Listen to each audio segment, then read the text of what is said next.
people of our state to take a serious look at a few items and take actions on them. I think we need to look closer at excessive force laws and work to clearly define what excessive force looks like and what it means.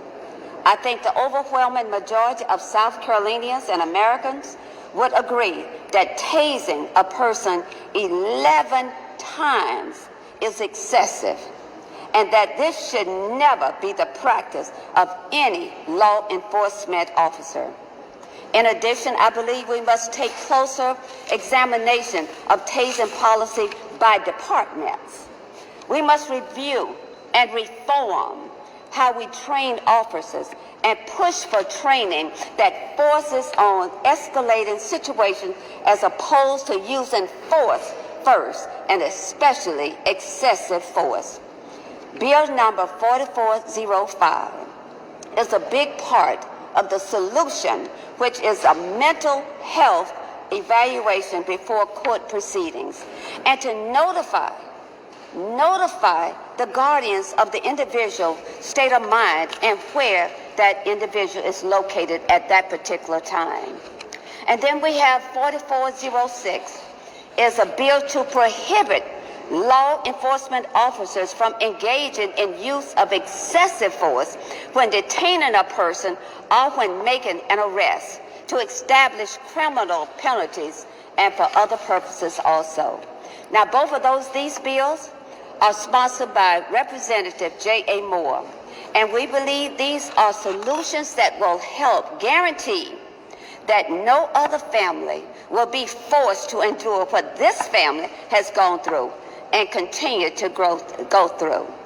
Finally, I stood with a coalition of organizations like the Chamber of Commerce earlier this month, advocating for the immediate passage of the hate crime bill and now it is in the Senate. Passing the hate crime bill is the way South Carolina can show to the country and the world that we denounce hate, and send a message to those who would commit violence motivated by hatred of a victim's race and will be held accountable, and if found guilty will bear harsh penalties. Sadly, South Carolina's remain just one of 2 states in our country. I want you to know that in our country without a hate crime law. This is not the example we should send to the world. This must change, and it is something that we should change during this legislation session. Last year, this bill passed the House overwhelmingly. It was a truly bipartisan bill. So I again ask the senators on the judiciary and the entire Senate to move forward with this bill. As I stated earlier, this month, let us be the example for the future generations. Let's pass the hate crime bill. Thank you for allowing me to speak.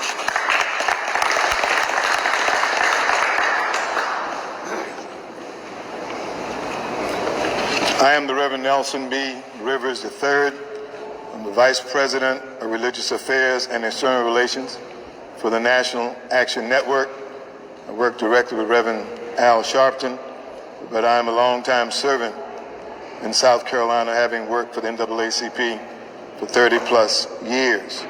I want to thank Madam Chair Hennigan for her leadership, all the members of the South Carolina Legislative Black Caucus for their support, and in a few moments you'll hear from Mrs. Amy Sutherland and Deacon James Sutherland, the parents of the late Jamal Sutherland.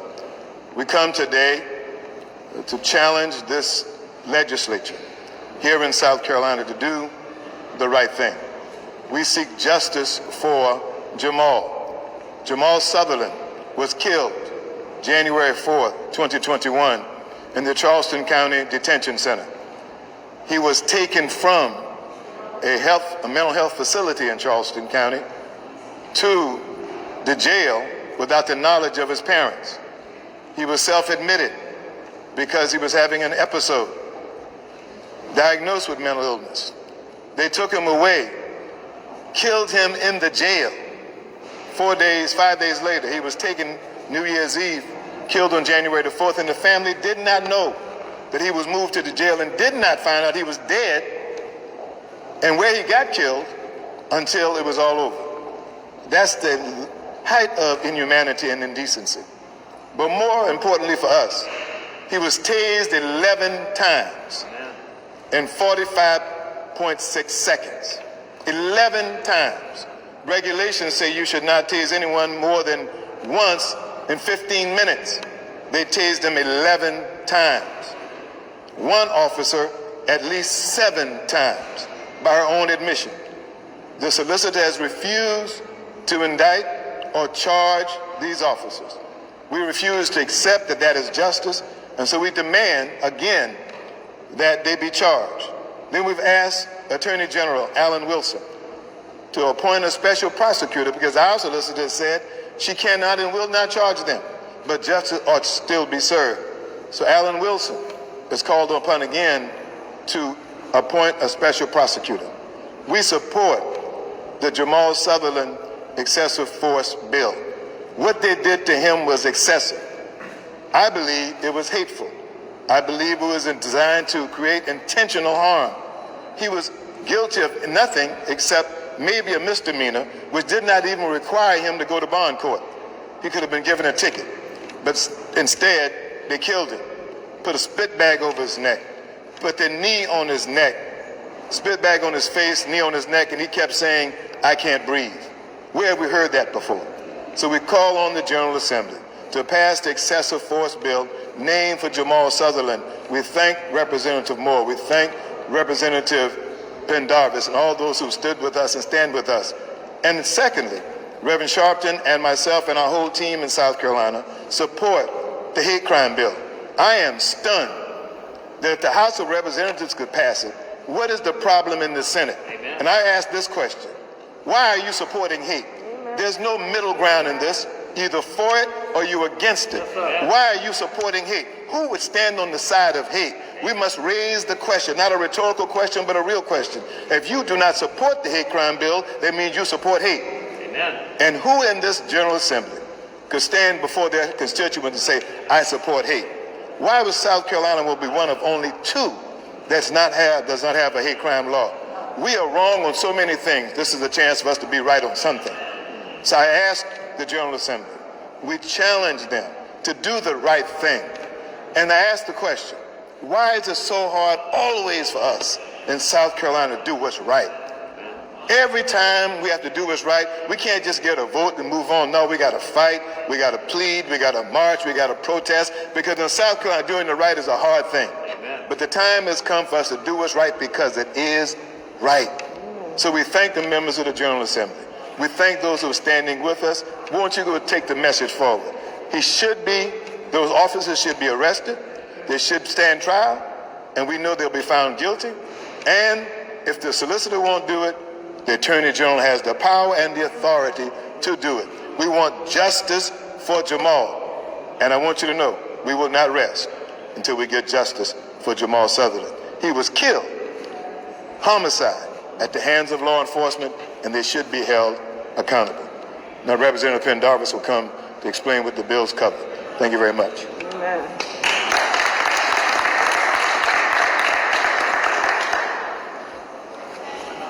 Good afternoon, ladies and gentlemen.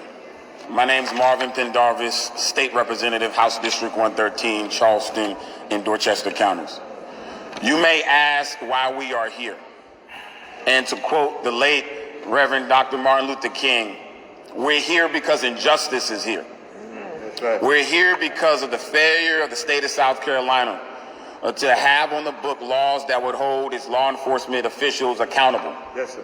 We're here because the state of South Carolina has failed to take into account perpetrators of hate crimes and pass the hate crime bill.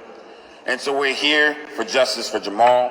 We're here because we want to see equity and transparency in our law enforcement system, and we want to make sure that that gets done through legislation. We're thankful for the Sutherlands for being up here. We've had personal conversation over the last year. And I think I speak on behalf of the Legislative Black Caucus that we grieve with you, we mourn with you, and we're continuing to pray for you. Thank you. So there were two. So after what happened with Jamal Sutherland, Representative Moore had a conversation. You know, he called me and said, "Hey, listen, we've got to do something. We've got to figure out a way for something like this not to happen." And so he came up with two bills.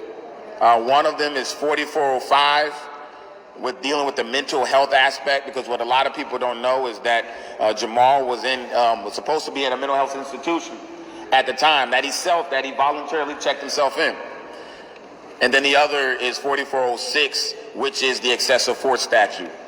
You heard the Reverend Rivers talk about earlier how the solicitor down in Charleston hasn't been able to file charges.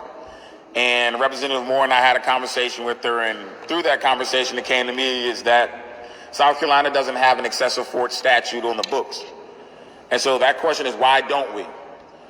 We should make sure that we're giving our prosecutors every tool in the toolkit in order for them to prosecute the crimes that are out there. And so that's what 4406 does. It codifies excessive force so that we make sure that if something like this happens, that there is a law in the books that would be able to prosecute the perpetrators and make sure that they're brought to account for what they did. And then obviously, and we've been fighting this battle for the better part of the 2 years of this particular General Assembly, but long before that, when Representative Gilliard had been looking into it, hate crimes. There's still no excuse for why the Senate is sitting on it. It was passed pretty swiftly through the House. Yes.